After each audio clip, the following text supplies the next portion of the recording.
கல்கி அப்படின்ற ஒரு மிக பிரம்மாண்டமான ஒரு படம் உருவாச்சு. அந்த படத்தில பிரபாஸ் வந்து நடிச்சிருந்தாரு. பிரபாஸ் கூட பார்த்தீங்கன்னா, கமல்ஹாசன் சார் நடிச்சிருப்பாரு. நம்ம அமிதாப் பச்சன் சார் நடிச்சிருப்பாரு. ஸோ அந்த படத்தில பார்த்தீங்கன்னா, சூப்பர் ஸ்டாரையே போடணும் அப்படின்றது தான் பார்த்தீங்கன்னா, நம்ம பிரபாஸோட ஒரே ஒரு ட்ரீமா இருந்துச்சு.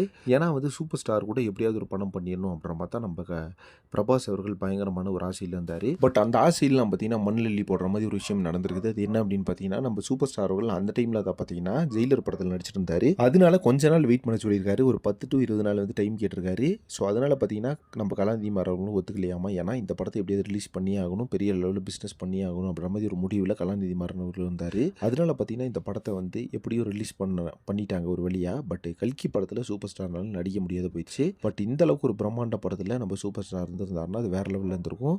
ஒரு செம்மையான கேமியோ பிளேஸ் பண்ணியிருந்தாங்க சூப்பர் ஸ்டாரை. பட் மறுபடியும் பார்த்தீங்கன்னா சூப்பர் ஸ்டார் உடலில் கம்பேக் கொடுப்பாரு அப்படின்ற மாதிரி சொல்லப்படுது. அடுத்து பார்த்தீங்கன்னா ராஜமௌழி படத்தில் மீண்டும் வந்து ஒரு வெறித்தனமான ஒரு கம்பேக் கொடுக்க போறாரு. அந்த படத்தோட பட்ஜெட்டே பார்த்தீங்கன்னா கிட்டத்தட்ட 2000 கோடி.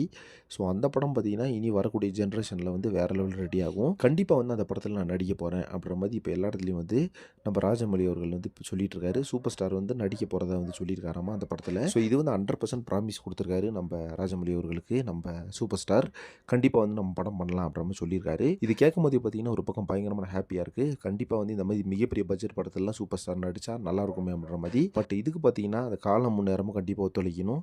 ஏன்னா நம்ம ப்ராஜெக்ட் வந்து ஒரு பக்கம் ராஜமௌழி ப்ராஜெக்ட் ஸ்டார்ட் ஆகும்போது அந்த படத்துக்கு முன்னாடி நம்ம சூப்பர் ஸ்டார் வந்து எந்த ப்ராஜெக்ட்லேயும் வந்து பிஸியாக இருக்கக்கூடாது. அப்படி இருந்தால் தான் அந்த ப்ராஜெக்ட்டில் வந்து பண்ண முடியும் அப்படின்றது தான் உண்மையான விஷயம். ஸோ இந்த மாதிரி கரெக்டான டைம் லைன் வந்து செட் ஆகுதா, எப்போ வந்து நம்ம ராஜமௌழி ப்ராஜெக்ட்டில் வந்து நம்ம சூப்பர் ஸ்டார் ஜாயின் பண்ணி பண்ணுவார் அப்படின்றத வெயிட் பண்ணி பார்க்கலாம். பட் எல்லாருமே பார்த்தீங்கன்னா மிகப்பெரிய அளவில் எதிர்பார்க்குறோம் நம்ம சூப்பர் ஸ்டார் வந்து ராஜமௌழி உள்ளே பண்ணணும் அப்படின்னு சொல்லிட்டு.